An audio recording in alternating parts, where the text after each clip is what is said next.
Ngayon naman mga ate, mag-try tayong gumawa ng baduya.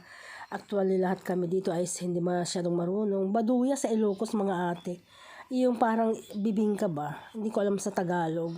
Ayan, yan yung malagkit na pinagiling namin.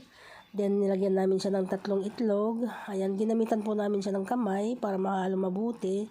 Then, saka lagyan ng gata. Ayan, halo-halo. Hindi bali po, malinis po yung kamay namin dyan.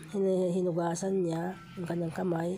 Then, nagpakulo po kami ng pulot. Hindi ko alam sa Tagalog, pero ang tawag kasi namin yan is yung matamis ba? Yung tagapulot sa amin. Hindi ko alam sa Tagalog. Sa English niyan is molasses yata. Ayan, hinalo namin. Then, gumamit na yung kasama namin ng sandok kasi mainit po yan. Ayan, mainit po yan. Then, saka namin hinalo. Ayan. Halo-haloin po ng mabuti hanggang sa mag-smooth siya. Ayan.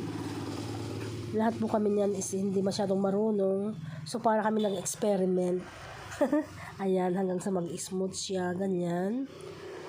Ayan, okay na po siya. Then, ihanda na natin yung mantika. Ayan na siya.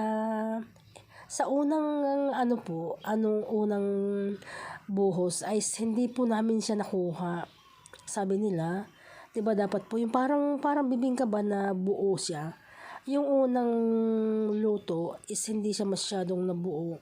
Sabi nila masyado daw marami yung itlog. Kaya ganun. Pero okay na rin. Ayan, 'di ba? Ayan. Unang luto